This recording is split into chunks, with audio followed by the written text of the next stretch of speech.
De pé, passageiros e passageiras do comboio suburbano. Se a burguesia tem o Expresso da Meia-Noite, a classe trabalhadora em Portugal tem o comboio suburbano. Nosso tema de hoje será a questão dos incêndios em Portugal, uma questão que se repete todos os anos, e hoje nós vamos discutir causas, consequências, motivos, de repente propor soluções, enfim, debater sobre a questão dos incêndios em Portugal. Hoje, para participar então desse debate, temos nosso time titular em campo, João Vilela, Saul Pereira e eu, Lucas Faria, na apresentação. Antes de começar o debate propriamente dito, os nossos recados, importantes recados habituais, pode nos seguir em nossas redes sociais, estamos no Facebook, facebook.com/comboio suburbano, Twitter, twitter.com/comboio suburba 1, algarismo 1, número 1, Instagram, Comboio Suburbano Podcast, pode ouvir nosso podcast em todos os tocadores, em todas as plataformas agregadoras de podcast, Spotify, Google Podcast e etc. Temos o nosso canal do YouTube, nosso e-mail comboiosuburbanopodcast@gmail.com. Temos também um grupo do WhatsApp, tanto no YouTube quanto nas plataformas de podcast, onde você estiver nos ouvindo, tem aí o link para entrar diretamente no nosso grupo de WhatsApp. Não é um grupo de conversa, não é um grupo de bate-papo, de discussão, de bom dia, boa tarde, boa noite, é um grupo onde a equipa nossa do Comboio Suburbano atualizamos, fazemos informes, postagens, enfim, nossa comunicação também, partilhamos comunicações de canais e organizações camaradas. É um grupo para vocês se manterem informados e não perderem nada das nossas atualizações, do nosso conteúdo, das nossas opiniões e etc. Aproveitar que a gente está aqui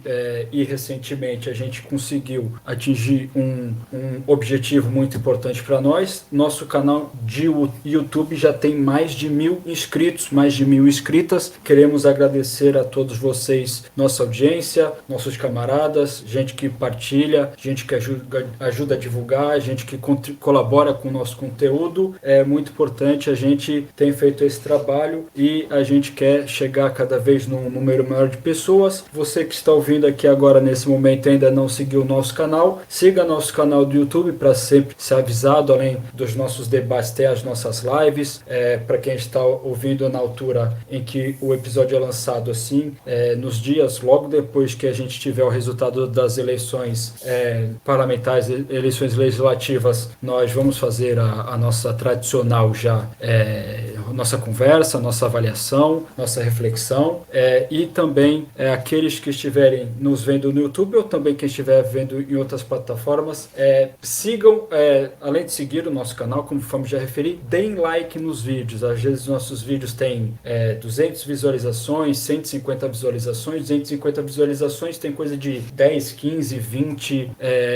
likes. O like, ele ajuda muito a aumentar, a gente que, né, somos uma organização autônoma, mas somos reféns, somos funcionários não remunerados do YouTube, e para que o nosso trabalho chegue para um maior número de pessoas, né, gente que não paga, não tem apoios e não estamos aí nos grandes médios burgueses, a gente precisa da sua colaboração, e uma coisa que ajuda muito a colaborar com o Comboio Suburbano é deixar o bendito like aí. Clica aí no like, quem estiver nos vendo no YouTube. Se não estiver vendo no YouTube em outro momento, vai lá nas nossas postagens, por favor, deixa o like, que isso ajuda muito na nossa divulgação. Bom, dito isso, fazendo a nossa introdução tradicional, e os nossos recados, que conforme já referimos, são muito importantes. Vamos começar então com o debate propriamente dito. A primeira pergunta eu vou fazer para o Vilela, as quais eu já deixo as tradicionais boas-vindas. Vilela, a pergunta é: se existe alguma relação entre a estrutura agrária e os incêndios? Vilela, a palavra está contigo. Muito obrigado. Bom, boa noite e saudações a todos. Boa noite, boa tarde, bom dia, conforme nos estiverem a ouvir. Eu digo boa noite porque nós estamos agora a gravar durante a noite. Sim, há uma clara relação entre a estrutura agrária que nós temos, quer ao nível da propriedade, quer ao nível da organização do tecido agrícola, e os incêndios. Essa correlação existe por duas razões, muito sucintamente, embora este tema desse pano para mangas. Tem a ver, por um lado, com o despovoamento das regiões rurais de Portugal, e depois depois com o tipo de propriedade que nós temos nos campos. Falando primeiro da questão do despovoamento. O despovoamento aconteceu em Portugal, fruto de 3 fenómenos, essencialmente, ao longo do século XX. O primeiro fenómeno é um fenómeno que é comum a todos os países ocidentais, pelo menos, e eu diria mesmo a todos os países do mundo a esta altura do campeonato, foi o fenómeno do êxodo rural que nós tivemos, sobretudo, na segunda metade do século XX. Não é que antes não existisse, mas ele acelera a uma velocidade nunca vista na segunda metade do século XX, quando Portugal se integra na EFTA, e com essa integração na EFTA começa a ter aqui a instalação de grandes indústrias internacionais, que vão fazer com que muitas pessoas que vivem nos campos, e já perceberemos de que pessoas é que estamos a falar em concreto aqui a bocadinho, venham residir sobretudo naquilo que vai ser a cintura industrial de Lisboa, na cidade de Lisboa e naquelas cidades do Vale do Tejo, onde se instalam as indústrias que chegaram a Portugal com a EFTA, e essas pessoas, que vêm, portanto, nos anos 60 em êxodo rural para as cidades, vão fazer com que exista um fenómeno de despovoamento do campo. Associado a esse despovoamento do êxodo rural, há um fenómeno já não tão geral no Ocidente, mas mais especificamente português nos anos 60, que é o fenómeno da guerra colonial, que também contribui para o despovoamento do interior. Ou seja, há um número muito grande sobretudo de homens, de rapazes em idade militar, que quando começa a guerra colonial em 61, para não serem conscritos e mandados para a guerra colonial, começam a desertar, a fugir das suas aldeias antes que chegue, enfim, a carta do Ministério da Guerra para se apresentarem nos quartéis para irem combater, e portanto há um fenómeno também de imigração massiva, causado pela guerra e causado pelas condições de vida absolutamente miseráveis que se viviam no campo nessa época, que fazem, portanto, com que o despovoamento do êxodo rural se veja agravado com esta deserção massiva de não sei quantos milhares de jovens que vão para o estrangeiro para fugir à guerra e que vão também para fugir à fome. Depois deste período dos anos 60, em que estes dois elementos fazem com que um interior rural que tinha uma população, apesar de tudo, considerável, começa a ser um interior despovoado, vem ainda uma outra machadada já quando nós entramos na União Europeia. Quando nós entramos na União Europeia, e aqui entramos já numa segunda parte da discussão, que não é tanto, que é mais especificamente relacionada com a estrutura da propriedade, nós temos em Portugal, é fácil traçar uma espécie de linha reta a meio do país, grosso modo, e do meio para cima, do meio em direção ao norte, nós temos uma estrutura agrária de minifúndio, com pequeninas propriedades rurais, e temos do meio para baixo uma estrutura agrária de latifúndio, com propriedades rurais para a dimensão portuguesa bastante grandes em área. O que vai acontecer com a entrada da União Europeia é que vão ser estabelecidas cotas de produção para uma série de produtos, essencialmente para todos os produtos que tradicionalmente são produzidos pela agricultura portuguesa. Nós temos uma cota que podemos produzir e que não podemos exceder, e evidentemente essa cota vai ser praticamente toda ela assambarcada pelos latifúndios do sul, e os minifúndios do norte vão ter cada vez mais dificuldade em ficar com uma parte dessa cota para poderem produzir. Pior ainda, vão ser impostos em Portugal, também por via da União Europeia, critérios de qualidade relativamente à produção, alguns dos quais não foram maus, foram bastante bons, e outros foram simplesmente absurdos, porque têm que ver com o tamanho das frutas que podem ir para os supermercados, têm que ver com o tamanho dos caules que essas frutas têm quando são tirados das árvores, ou seja, foram criadas condições de qualidade de tal maneira exigentes e até excessivas, em alguns casos, que aquilo que aconteceu foi que muitos desses produtores não têm condições económicas para fazer uma produção com tanta qualidade. Há uma série de frutos que estão nas árvores, mas depois não podem ser vendidos porque não têm tamanho. Junta-se a isto também, além das regras da União Europeia, regras ainda mais apertadas das grandes superfícies comerciais, que também são postas em prática precisamente para obrigar esses produtores a venderem ao desbarato, praticamente, e portanto, lá está, determinada altura, o que é que isto implica? Isto implica que o trabalho no minifúndio, a rentabilidade económica do minifúndio seja praticamente nenhuma. E ao não ser nenhuma, há um ainda maior despovoamento dos campos. Ora, todos estes fenómenos de despovoamento, todos estes fenómenos de abandono das regiões do interior ao longo dos últimos 50 anos, que consequência é que eles tiveram relativamente aos fogos? A consequência que tiveram foi que há neste momento uma vasta área onde as terras estão completamente abandonadas, ninguém as trata, ninguém quem as trabalha, e portanto aquilo que ali existe é um acumular muito grande de matagal, um acumular muito grande de vegetação que cresceu selvaticamente sem que ninguém lá estivesse para tomar conta dela, e portanto todos os anos no verão aquilo é um barril de pólvora autêntico, não é? São terras que estão completamente ao abandono e que quando o calor aperta vão sendo incendiadas.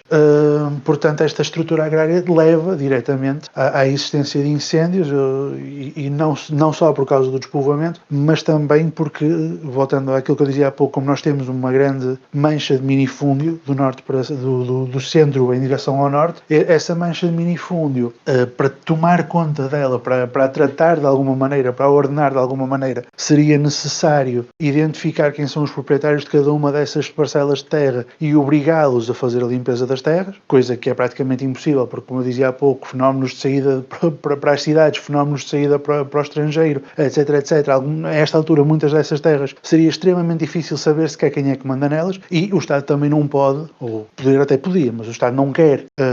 ser ele próprio a responsabilizar-se pela limpeza dessas terras, alegando que são terras privadas e quem tem que tomar conta delas são os seus próprios donos, e que não lhe assiste o direito de invadir essas propriedades para fazer limpeza e evitar incêndios. Portanto, por causa da estrutura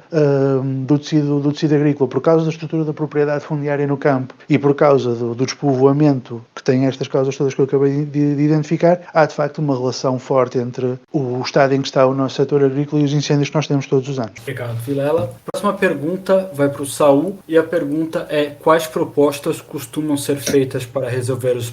o problema dos incêndios, e se essas propostas são suficientes? Obrigado, Saul. Seja bem-vindo. Muito boa noite, muito obrigado. Essas propostas costumam ser feitas, são principalmente aquelas que se veem mais na conversa de café, que se veem e ouvem mais na conversa de café e atualmente nas propostas políticas sérias dos partidos da conversa de café. A maior parte delas não funciona. Se funcionasse já estaria a ser implementada, e tem um conjunto de limitações que muitas vezes as pessoas que as propõem nem sequer se dão ao trabalho de pensar. Quando se fala, por exemplo, da utilização do trabalho da população portuguesa encarcerada, ou até daqueles que recebem algum tipo de subsídio do Estado, neste caso, para combater de alguma maneira os incêndios, para prevenir ou combater os incêndios, estamos a falar, sem qualquer tipo de conhecimento de escala ou de causa, de pegar numa população que quem faz essas declarações não conhece sequer a caracterização em termos de formação, de capacidade física, de possibilidade de intervir nesse tipo de trabalhos, e simplesmente com 3 ou 4 bocas se diz que se pegava numa coisa e se pegava nessas pessoas e se punha a fazer determinada tarefa, como se isso pudesse ser possível de ser feito por pura e simples magia. E isso é, mais uma vez, há limitações, os números não são o que muita gente pensa, e também pensar em fazer o trabalho semi-escravo, como já acontece em algumas regiões. Não podemos esquecer que a Califórnia, por exemplo, põe prisioneiros a combater incêndios, e os resultados dessa utilização de trabalho encarcerado, semi-escravo, no combate aos incêndios, é que a Califórnia arde tanto ou mais como Portugal. Portanto, não é por aí que eles conseguem ter um combate mais eficaz. E também achar-se que se pode pegar numa determinada tarefa, num trabalho que é necessário de fazer, e em vez de criar um posto de trabalho, obrigar alguém a fazê-lo por métodos coercivos, é um completo retrocesso, algo que nem nas piores caricaturas ou algo que só existe ou que só é considerado viável nas piores caricaturas do socialismo que o capitalismo faz, e que parece que de vez em quando até essas coisas, até pôr presos a trabalhar como na ideia que os capitalistas fazem dos gulags, afinal é que é uma solução boa em capitalismo. Não era para os outros, mas serve para nós. Quanto a outro tipo de soluções que de vez em quando se apresentam apresentadas. De vez em quando lá vem mais um especialista para os programas de televisão, seja o prós e contras, seja as entrevistas na imprensa ou aqueles pequenos espaços de entrevista no final dos telejornais. Porque para dar opinião mesmo, para serem comentadores residentes, esses especialistas nunca servem também. Para isso já lá estão os 500 advogados, todos eles de uma determinada área política, a debitar especialidade sobre tudo, mas estes especialistas para isso não servem para estes pequenos apontamentos em que vão lá dizendo coisas que são muito provavelmente extremamente válidas em termos de pesquisa académica e de trabalho, muitas vezes até trabalho de campo e alguns casos exemplares que possam ser usados, mas que falham sempre naquilo que é pôr em causa o sistema de propriedade em Portugal, o sistema que já foi referido pelo Vilela. Portanto, a partir do momento em que todas essas soluções de ordenamento do território, de encontrar novos usos para o solo, que foi sendo abandonado da maneira que o Vilela esteve a descrever antes. Portanto, sempre que se tenta fazer essas descrições, esses apanhados, esbarra-se sempre com a impossibilidade do Estado português de mexer uma palha que seja naquilo que possa ser propriedade privada, mesmo que essa propriedade privada esteja ao abandono, os donos sejam desconhecidos e o abandono e o desconhecimento dos donos cause perigo para a comunidade. Mesmo que estas três condições sejam cumpridas, parece que é impossível mexer em qualquer tipo de propriedade privada em Portugal, com as consequências que se conhecem. Conhecem-se estas consequências a nível dos incêndios, para a propriedade rural. Para a propriedade urbana, temos consequências a nível da habitação e até da degradação do edificado, que noutras ocasiões até já falámos um pouco e até poderemos voltar a falar, mas esta obsessão em manter a sacralidade da propriedade privada vai acabar por já causa este tipo de incêndios e noutros contextos vai talvez acabar por nos matar a todos. Só para terminar, a questão dos incêndios enquanto mal causado pelos incendiários é uma questão moralista e sem qualquer tipo de base material ou científica, é simplesmente pôr a culpa na consequência e não na causa. Portanto, a figura do incendiário não existiria se não existisse tudo aquilo que o Vilela esteve a falar antes. Portanto, se não existissem terrenos abandonados ou semi-abandonados, se não existisse crescimento selvagem durante anos que se torna rastio. Portanto, se todas essas características não existissem nas nossas manchas florestais e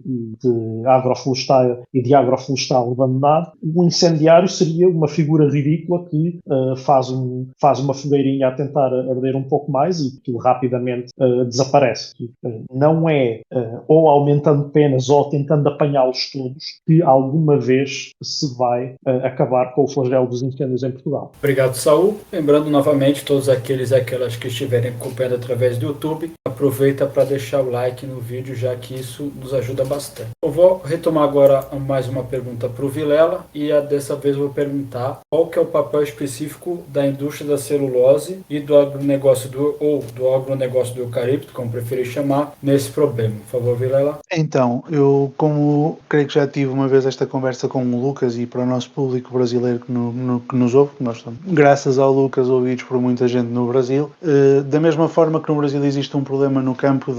da monocultura da soja, em Portugal nós temos um problema no campo que é o problema da monocultura do eucalipto. Nós temos muito poucos setores industriais relevantes na economia portuguesa e um dos setores industriais relevantes que temos é o da produção de celulose e de pasta de papel. E esse setor precisa de uma matéria-prima, não é? Precisa de madeira para fazer papel, e a madeira que é mais útil para fazer papel com a indústria de celulose e pasta de papel que nós temos é a madeira de eucalipto, que é uma árvore que não é uma árvore autóctone de Portugal. Corrijam-me se estiver enganado, se alguém quiser depois deixar essa informação num comentário assim, faça favor, mas tanto quanto sei, o eucalipto é uma espécie asiática e pronto, como uma espécie asiática que não está adaptada às condições de clima e de solo que nós temos em Portugal, de modo que termos uma indústria de celulose que começa a espalhar o eucalipto por todo o lado tem uma série de consequências, do ponto de vista da agricultura. Uma delas, a mais importante para o nosso caso concreto, é de que até existe essa metáfora muito, não é? O eucalipto seca tudo à sua volta. E como os eucaliptos secam tudo à sua volta, um incêndio numa área de eucaliptal é uma coisa que vai arder durante um longo período de tempo e queimar uma enorme mancha de floresta. Portanto, o facto de nós termos um peso tão grande da indústria da celulose fez com que o eucaliptal crescesse imenso e crescesse também graças, lá está, aquilo que eu falava há pouco, do despovoamento das zonas rurais. As pessoas que abandonaram os campos ou que herdaram uma terra de um tio-avô, algures na beira interior, quando eles já moram em Lisboa há não sei quantas gerações e não fazem a mais pequena ideia sequer se calhar onde é que aquilo fica e muito menos têm a intenção de lá ir fazer seja o que for, de trabalho agrícola ou de outro, são pessoas que muito facilmente aceitam vender a sua parcela de terra à indústria da celulose. A indústria da celulose preenche a parcela de terra com eucaliptos e depois os eucaliptos ardem no verão seguinte. Basicamente é este o ciclo, há muitos anos é esta parte. Quando houve o fenómeno, enfim, não foi fenómeno nenhum, a tragédia de Pedrógão, na altura colocou-se em cima da mesa, porque aquela era uma zona de eucaliptal muito denso, tanto quanto eu me consigo lembrar, e algumas pessoas começaram na altura a discutir que era se calhar necessário haver uma certa regulação do eucaliptal em Portugal, porque estávamos a entrar num ponto de exagero que ia não só causar mais incêndios todos os anos, mas provavelmente ter outras consequências ao nível da agricultura, porque o eucalipto, como digo, não é uma espécie autóctone, consome imensos recursos do solo, vai ter consequências na agricultura de uma forma geral se não for devidamente regulado. E na altura o António Costa fez uma coisa genial, que foi criar uma estrutura qualquer, uma comissão qualquer para estudar o reordenamento florestal e para estudar a questão do eucalipto, e colocou como presidente dessa comissão ninguém menos que um funcionário de uma empresa de celulose e de pasta de papel, ou seja, garantindo que o que quer que aquela comissão conclua, ela nunca vai concluir que o eucalipto é um problema para a floresta ou para a agricultura portuguesa. Porque está lá o tipo responsável pelos trabalhos já se sabe que não vai tirar essa conclusão. E portanto nós temos, e se calhar daqui a pouco poderíamos falar um pouco mais sobre isso, nós temos um conjunto de pessoas que nos estão permanentemente a dizer que o problema dos incêndios se resolve com mais meios, comprando helicópteros para combater os fogos, aviões para combater os fogos, qualquer dia querem contratar, sei lá, foguetões para combater os fogos, dar mais meios aos bombeiros, mais meios aos guardas florestais, mais meios para isto, mais meios para aquilo, mas todos esses meios são meios de remédio que não têm como resolver o problema se nós não resolvermos o problema, se nós não prevenirmos pela base, que é impedindo que se plante maciçamente espécies que vão inevitavelmente fazer com que os incêndios aconteçam. E se nós continuarmos a deixar que a indústria da celulose tenha o poder e o papel que tem na nossa economia, que é profundamente nocivo, não apenas para os campos, mas também, inclusive, por exemplo, para os cursos de água. Aqui há uns anos saíram reportagens sobre a poluição dos cursos de água feita pela indústria de celulose em Portugal, que é qualquer coisa de pavoroso. E, enfim, e de que se fala uma vez de vez em quando. Não é sequer um tema que venha muitas vezes à. Obrigado, Vilela. A próxima pergunta é novamente para o Saul. A pergunta é: quais soluções teriam que ser aplicadas para resolver o problema dos incêndios? Está contigo, Saul? Qualquer solução que se queira apresentar para resolver o problema dos incêndios, da desertificação, da degradação da qualidade de vida no minifúndio português, na ruralidade portuguesa, teria sempre que ir à base, que é a questão da propriedade nesses locais, principalmente a questão da propriedade no tal pós-êxodo rural e pós-abandono das terras, que neste momento cria manchas de terra não usada, de solo não usado para razão absolutamente nenhuma, que, porque são propriedade privada de alguém, por mais que se possa até nem saber de quem, continuam a causar ou questões de propagação de incêndios, ou até questões depois sanitárias e até de propagação de espécies invasoras que se tornam graves. Bem, para pormos soluções nesta questão, podemos pensar aqui dois tipos de solução. Ou uma solução em que, por milagre, o keynesianismo voltava a funcionar em Portugal, em que basicamente o capitalismo voltava atrás na história e voltávamos ao capitalismo, ao keynesianismo intervencionista, ou uma espécie de capitalismo de Estado em Portugal, em que, sem pôr em causa o conceito em si de propriedade privada de solo, se colocaria uma série de regras, nomeadamente regras que já existem em países considerados mais desenvolvidos, mais liberais e mais capitalistas do que Portugal, a questão da função social, da questão do perigo para a propriedade e da questão da possibilidade de quem é proprietário usar, não sendo necessário sequer algumas vezes um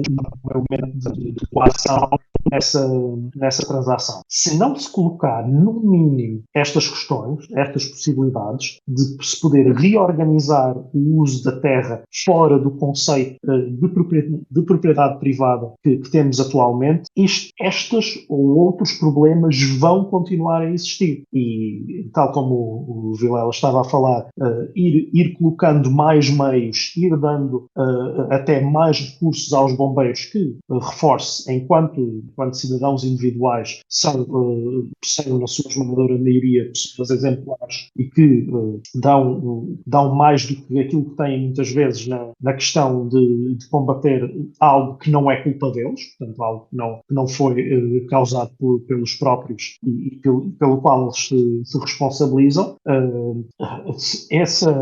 Mesmo dando cada vez mais meios ou colocando mais meios até nessa prevenção, o que acaba por acontecer é a criação de rendas fixas a determinados grupos económicos extremamente poderosos que passam a ter um interesse que os incêndios continuem a existir. Portanto, a partir do momento em que há grandes negócios feitos para combate aos incêndios, seja por meios aéreos, seja qualquer outro meio, a partir do momento em que alguém obtém disso uma renda fixa do Estado, essas pessoas depois têm também toda a facilidade de ter influências noutras vertentes da ação do Estado, têm todo o interesse em que se mantenham as coisas tais como estão. E não estamos a falar de ações conspiranoicas dos próprios que ganham com os incêndios irem eles próprios ateá-los. Pode ser que isso aconteça, pode ser que não somos um podcast de investigação criminal, portanto não temos os meios para acusar alguém ou para dizer que isso possa ter acontecido. A questão é que, em termos políticos, esses grupos passam a ter todo o interesse em que nada seja feito, que seja de monta no que toca aos incêndios. Essa é uma questão. A questão, indo para além disso, para além do neo-keynesianismo, para além do capitalismo de Estado, é, pura e simplesmente, a reforma agrária. Portanto, a redistribuição da terra e a atribuição do solo aos usos que ele pode ter. Portanto, há solo, e isto aqui será talvez uma divergência que eu tenha com o Vilela, há solo que pode sim ser de uso próprio de propriedade pessoal para um conjunto de pessoas, e há solo que tem que simplesmente ser agrupado para usos de escala, para usos que sejam economicamente mais eficientes, para que essas pequenas parcelas de terra não se tornem cada vez mais em ou explorações agroflorestais abandonadas, como temos aí espalhadas pelo país, ou situações ainda piores. Portanto, quando temos pequenos pedaços de propriedade que só em conjuntos muito grandes, como a indústria da celulose vai fazendo ao fazer essas compras a pouco e pouco, e outras indústrias também vão fazendo, mas se a este ritmo e deixando para o agronegócio a reorganização do solo, vai ainda haver muito incêndio, vai morrer muita gente antes de sequer se chegar próximo de resolver a situação. Portanto, a solução passa ou por percebermos se nos vamos manter em capitalismo durante muito mais tempo, temos que perceber que dentro do contexto da existência de propriedade privada há todo um conjunto de mecanismos que qualquer Estado com vontade política teria de pôr em causa a propriedade privada nestes contextos. Fora desse contexto, há todo um mundo de possibilidades, nomeadamente a reforma agrária, a reorganização da posse da terra, a distribuição das parcelas que possam ser cultivadas individualmente por quem as queira cultivar e a organização em grandes parcelas de tudo aquilo que só pode ser cultivado em escala. Sem esse tipo de reorganização, não vamos continuar a ter, se não os incêndios, outro problema qualquer. Se um dia arranjarmos maneira de acabar com os incêndios, o capitalismo encarregar-se-á de nos mostrar um outro qualquer problema que esta desorganização do minifúndio tardio está a trazer ao Portugal rural e que acaba por afetar o Portugal na sua totalidade. Obrigado, Saul. Passar então pela última vez a palavra para o Vilela e para o Saul, dessa vez para fazer as considerações finais, conclusões e recomendações que tenham de conteúdos relacionados ao tema ou não. Vilela, então, suas considerações finais, por favor. Bom, em termos de considerações finais, eu queria dizer sobretudo duas coisas. A primeira é que acho que foi muito boa ideia, isto é um momento em que eu nos elogio a nós os três, mas em qualquer caso, enfim, acho que foi muito boa ideia, porque não acontece muitas vezes nós fazermos um podcast, ou alguém fazer um podcast, um debate, o que quer que seja sobre incêndios, sem ser na época dos fogos. Nós temos um problema anual com fogos todos os verões, não é? Se não é no início do verão, é no fim do verão, se não é no norte, é no centro, se não é no centro, é no sul, mas todos os anos há incêndios em Portugal e só se discute a questão dos incêndios uma vez por ano, ou na altura em que os incêndios estão a deflagrar, e todos os anos se diz que é preciso, fora da época dos fogos, discutir a questão dos incêndios, e todos os anos, invariavelmente, não se discute coisíssima nenhuma. Espera-se pela época de fogos seguinte para se lamentar as perdas, para se lamentar as mortes, para se lamentar, enfim, toda a devastação que o fogo causa, e depois, durante o ano, ninguém discute este assunto, deixa-se o assunto completamente de lado, como se os problemas não tivessem ficado de lado de um ano para o outro, e continua-se a fazer de conta que está tudo a correr às mil maravilhas. Portanto, é bom que nós tenhamos pegado neste tema nós estamos a gravar em finais de janeiro de 22 para ver se, enfim, pelo menos damos o exemplo para que outras pessoas também façam este tipo de discussão um bocado fora de tempo, porque lá está, os problemas têm que ser resolvidos, e os problemas não se resolvem em junho, quando começar a aquecer tudo outra vez e quando já for impossível fazer seja o que for para resolver o problema dos fogos. Queria também fazer uma referência, e eu acho que esta referência é muito merecida, e é um assunto que de facto me toca particularmente, que é a questão dos bombeiros. O Saul falou disso há pouco, e eu queria só dar um pouco mais de densidade a essa ideia, que é, os bombeiros são heróis. Os bombeiros são heróis nacionais. São pessoas que gratuitamente, voluntariamente, todos os anos, enfrentam uma catástrofe, uma calamidade, muitas vezes ficam doentes com problemas respiratórios, muitas vezes morrem, muitas vezes têm insolações, tudo isto sem ganhar nenhum cêntimo, como digo, e tudo isto para proteger pessoas e bens que não lhes pertencem, e para resolver um problema, e aqui é a grande raiva que eu tenho nesta matéria, para resolver um problema que podia estar resolvido. Nós não temos a necessidade material objetiva de uma revolução para resolver o problema do campo. A reforma agrária chama-se reforma por alguma coisa, porque não é uma revolução, é meramente uma reforma, uma reorganização do campo, em que, utilizando mecanismos que estão ao alcance e que são aceitos em muitos estados burgueses, nós não estamos a inventar coisíssima nenhuma, seria perfeitamente possível fazer aquilo que se chama uma desamortização da terra, identificar os terrenos que ninguém está a utilizar há muito tempo, pegar neles e entregá-los a pessoas que estejam dispostas a utilizá-los para a atividade agrícola, ou para a atividade florestal, ou para outra atividade qualquer que ela seja. Isso é possível, isso não é uma coisa que diabo, o Marquês de Pombal tinha um projeto assim, no século XVIII, quando nós não estamos sequer a dizer uma coisa espantosamente avançada, identificar que terras é que são terras de mão morta, como é que se pega nessas terras, a quem é que se entrega para que elas sejam produtivas, era uma coisa evidente há quase 300 anos, e agora nós não fazemos isso porque não se pode tocar na propriedade, mesmo que estejam pessoas a morrer todos os anos por causa disto, mesmo que estejam bombeiros a enfrentar desastres e calamidades calamidades de todo o tamanho, sem qualquer necessidade. Não estou de todo a desmerecer o heroísmo destas pessoas, que fique bem claro. Só estou a dizer que é um heroísmo inútil, porque não havia necessidade disto acontecer se houvesse uma política agrícola de jeito. Se alguém de facto pegasse nas terras e lhes desse alguma utilidade prática. Se alguém não estivesse a promover permanentemente políticas que despovoam as regiões agrícolas. Se alguém estivesse minimamente interessado em garantir que, do ponto de vista infraestrutural, o que leva aos incêndios desaparece. Se alguém combatesse a proliferação do eucalipto, enfim, se algumas das coisas que nós fomos discutindo aqui, e nenhuma das coisas que nós discutimos aqui é impossível de fazer fora do campo do capitalismo. Um governo capitalista poderia fazer praticamente tudo aquilo que nós dissemos, mas não quer. E isso é uma das coisas mais irritantes e mais enraivecedoras da burguesia portuguesa, é que muitos dos problemas que nós temos de pobreza, muitos problemas que nós temos de abandono de terras, muitos problemas que nós temos de um país que não funciona, ou que funciona muitíssimo mal, são problemas que podiam ser resolvidos se a burguesia portuguesa quisesse resolvê-los. Existem meios para resolver esses problemas, não é nada de transcendente, são coisas que estão propostas há centenas de anos, como eu já disse, portanto não se faz porque a burguesia portuguesa não quer fazer. E portanto a conclusão que extraímos, como noutras situações, é que até para coisas que são simplesmente decentes, como criar uma organização do território que não leva a que pessoas morram, não leva a que pessoas fiquem sem a sua casa, que não leva a que bombeiros tenham de enfrentar fogos todos os anos, até para isso é preciso fazer uma transformação da sociedade e superar o modo de produção capitalista, porque enquanto estivermos em modo de produção capitalista, a classe dominante é uma classe dominante que quer e que parece que gosta de nos manter sempre nesta situação em que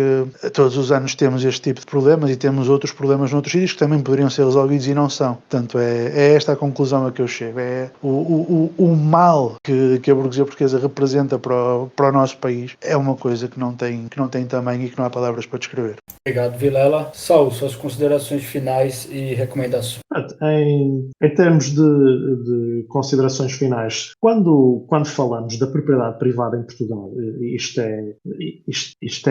lamentável que assim seja, mas é assim. As pessoas acham que o que existe hoje de propriedade privada não se pode mexer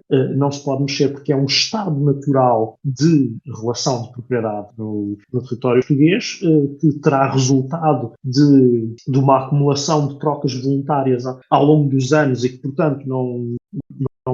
há razão nenhuma algo que resultou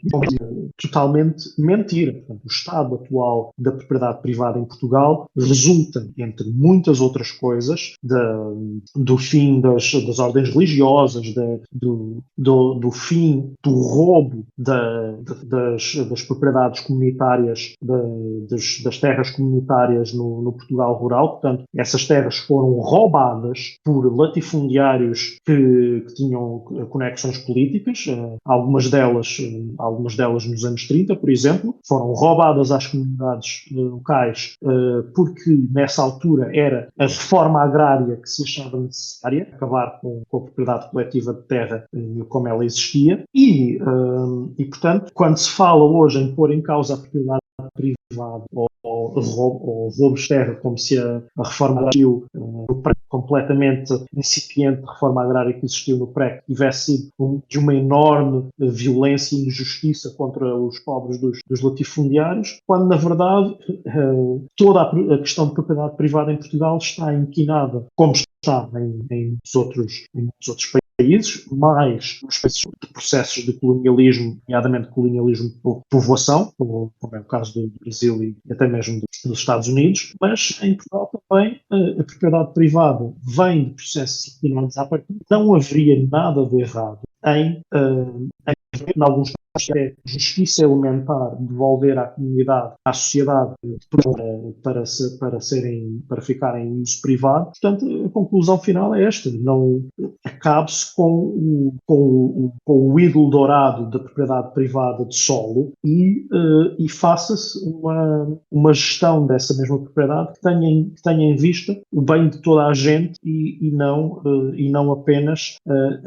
o cumprimento no papel de um conceito de propriedade privada que nem sequer para o capitalismo é indispensável. Ótimo, obrigado, Saul.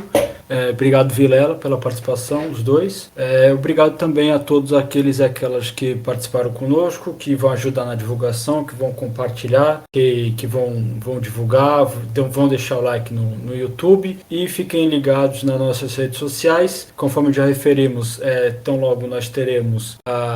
o debate sobre o resultado das eleições legislativas e durante todo o ano vamos ter